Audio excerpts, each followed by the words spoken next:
Hi friends, welcome to our channel. ఇవాల్టి మన recipe వచ్చేసి పాలకూరతో కోడిగుడ్డు ఆమ్లెట్ ఎలా వేసుకోవాలనేది ఇక్కడైతే చూపించబోతున్నానండి.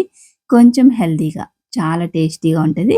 ఇప్పుడు దీనికి కావాల్సిన ఒక పాలకూర కట్టని చిన్న చిన్న ముక్కలుగా అయితే శుభ్రంగా కడిగేసి కట్ చేసుకున్నానండి. ఇలా చిన్నగా కట్ చేసుకోండి. తర్వాత వచ్చేసి ఇందులోకి ఒక మీడియం సైజు ఉల్లిపాయ, అలాగే 4 పచ్చిమిరపకాయలు కూడా వేసుకున్నాను. తర్వాత హాఫ్ టీ స్పూన్ పసుపు, తర్వాత వచ్చేసి రుచికి సరిపడగా ఉప్పు అయితే వేసుకుంటున్నాను. పాలకూరలో ఆల్రెడీ ఉప్పు ఉంటుందండి, అందుకే చూసుకొని వేసుకోండి ఆకుకూరలో. ఇక్కడ వచ్చేసి కొంచెం కారము, నెక్స్ట్ వచ్చేసి ఇందులోకి కొంచెం అల్లం వెల్లుల్లిపాయ పేస్ట్ అయితే వేస్తున్నానండి కొద్దిగా. తర్వాత వచ్చేసి కొంచెం ధనియాల పొడి అయినా గరం మసాలాని ఏదైనా వేసుకోవచ్చు. ఇప్పుడు దీన్ని బాగా కలిపేసుకోండి.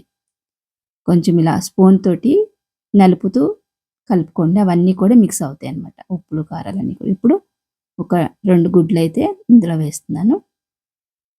వేసేసిన తర్వాత బాగా బీట్ చేసుకోవాలండి.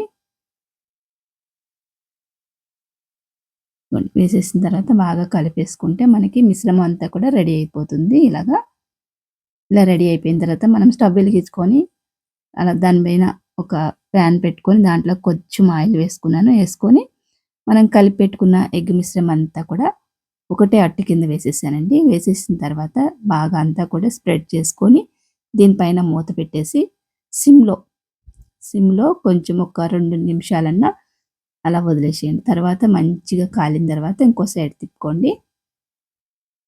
ఇదిగోండి, రెండో సైడ్లు కూడా బాగా తిప్పుకున్న తర్వాత ఇంక మార్నింగ్ టిఫిన్ లేకుండా కూడా ఇది ఒక్కటే తినేసినా కానీ మనకి టిఫిన్ చేసినట్టే ఉంటుందండి. ఇలాగా మీకు ఇష్టమైతే ఇంకొక 2, 3 గుడ్లు కూడా వేసుకోవచ్చు.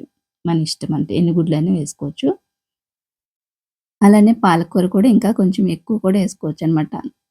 ఇప్పుడు వచ్చేసి ఇది కట్ చేసేస్తున్నాను. ఇంకా దీన్ని మనం పచ్చడి, అలానే పప్పుచారు, రసము, సాంబారు, అన్నంలో తినేటప్పుడు ఇది పక్కన పెట్టుకొని తింటే చాలా బాగుంటాయి. ఏమీ లేకపోతే ఇలాగా మనం బ్రేక్ఫాస్ట్గా కూడా తినేయచ్చు అనమాట ఇది.